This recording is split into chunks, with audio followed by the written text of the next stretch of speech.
The History of Money. Hi there, it's Luigi, and welcome to Catapult Capitalism, your guide in making smart financial moves for your future. If you enjoy watching our videos, feel free to like, subscribe, and hit that notification bell so you get updated whenever we upload a new video. Do you ever wonder why people use money? Where did money come from and why has it become the standard of wealth? If you want to know the answers, then keep on watching. Money has a rich history that dates back thousands of years. Money has always had a significant effect on how we function as a community, from the early days of trading through the first metal coins and eventually the first paper money. What is money? Surprisingly, money frequently has no inherent worth, but it is an item with a monetary value that enables the exchange of commodities and services. Metal coins, for example, have actual worth in terms of the materials utilized. Paper money, on the other hand, is increasingly widespread in the modern world and often has no actual value. Currency sure has assumed many various shapes throughout its history. Despite the fact that the terms money and currency are sometimes used interchangeably, various ideas imply that they are not synonymous. Some theories say that money is an idea that can't be seen or touched, while currency is the physical manifestation of the idea of money. When did money first appear? People bartered for goods and services before money was established. The Mesopotamian people did not invent the shekel, which is the first known form of money until roughly 5,000 years ago. Stamped coins were used to pay troops from approximately 650 to 600 BC, when gold and silver coins were invented. According to some evidence, metal coins date back to 1250 BC. What was used prior to the invention of money? People exchanged products and services for what they needed when there was no currency. A farmer may exchange animals for veggies, but another may exchange labor or timber for cattle. These transactions were the early pillars of our modern economy, laying the groundwork for the world's current financial system. The first metal money was created in China around 1000 BC. These coins were created by stamping precious metals such as bronze and copper.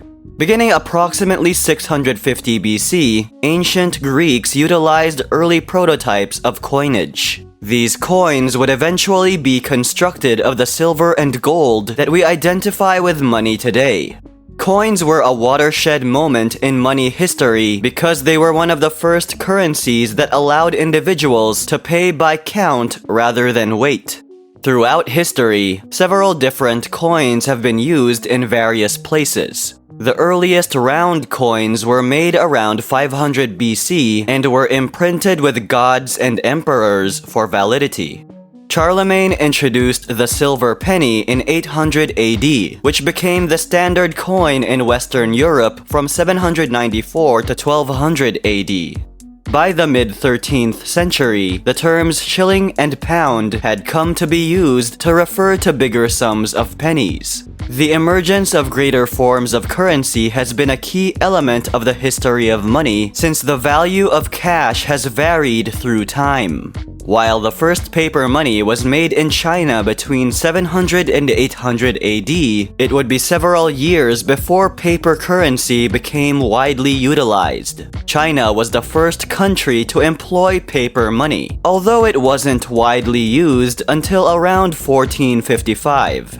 Because paper money is lighter in weight, it allows for worldwide trade, which creates both issues of trust and currency wars.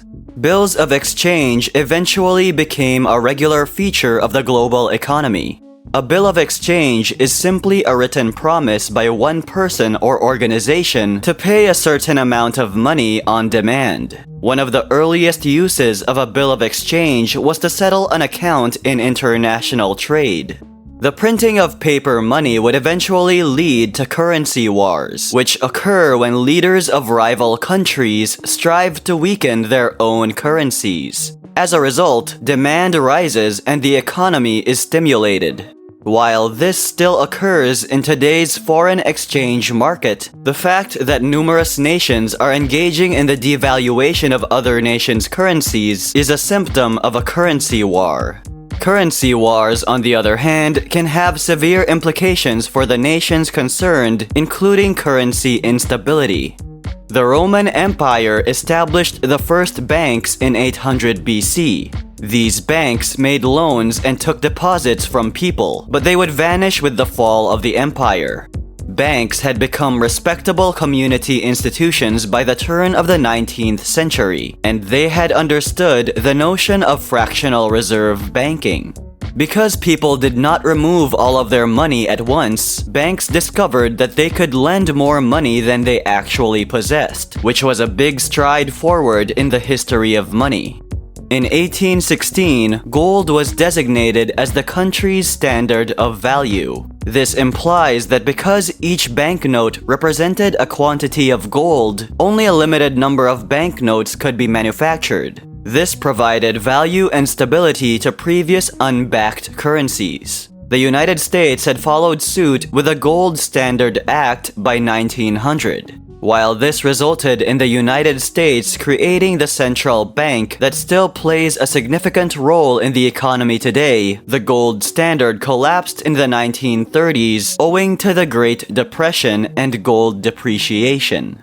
Money nowadays may take the shape of anything from the US currency to cryptocurrencies such as Bitcoin. Buying, selling, and trading are now easier than ever before thanks to the invention of modern money. Credit cards and debit cards are popular because they are easy to use. A debit card is loaded with a certain amount of money from your bank account. After each purchase, money is taken out of your account.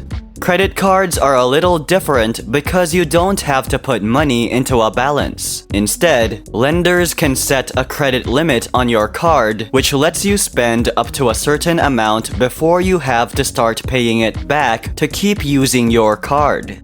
Credit cards were first given to people in the 1920s, and their use has grown since then. People used to exchange money in person, whether they paid with coins or bills. But since the internet boom and the growth of e-commerce, it has become easier and easier to pay online. One of the most common ways to pay for goods and services today is online. With online payments, you can pay for goods by entering the number of your credit or debit card on a website. A person that has a lot of money is considered rich and powerful. Money can buy almost anything. Some would even agree that money can now buy happiness. So if money equates to wealth and power, why can't countries print more money to eradicate poverty? Printing additional money has no effect on economic activity. It just increases the amount of currency in circulation. Consumers can want more things if more money is created, but if enterprises still have the same number of items, they will respond by raising prices. In a simplistic scenario, creating more money simply leads to inflation. Doubling the money supply, whilst output stays the same, leads to a doubling in price and an inflation rate of 100%. When governments merely create money, higher prices result because there are too many resources chasing too few commodities. Frequently, this implies that everyday products become unattainable for regular folks as their earnings swiftly depreciate. A more technical reason why governments can't just create additional money to pay off debt and fund spending is that they don't control it. In most industrialized countries, central banks such as the US Federal Reserve, the Bank of England, or the European Central Bank are in charge of managing the money supply. Central banks are autonomous of governments, yet they occasionally collaborate with them. What would happen if we didn't use money? Well, if our ancestors hadn't invented money, we might still be doing ancient barters and labor exchanges. Our society would have never flourished into its current state, and technological advances would only be limited to daily boring necessities. Because there were fewer commodities in early society, fair commerce was easy. However, since we are accustomed to a wide range of goods and services now, determining an appropriate exchange rate may be challenging. There would be chaos and the society won't have any structure at all. Money is one of the most crucial aspects of human history, causing some of the most significant and critical periods for many nations. The advent of money enabled people to exchange products and services without needing to barter for a fair price. Because of its lightweight and tiny size, paper cash enabled worldwide trade. Individuals may use digital currency to invest in potentially increasing currencies and spend money in a more convenient manner. Money has had a huge influence on how trade is done across the world and how we live today since its invention. Not only have battles been fought over money, but some of the most significant advances in human history would not have been possible without it. And that's it for this video. Don't forget to like, subscribe, and hit that notification icon. Thanks for tuning in to Catapult Capitalism, and we'll see you later.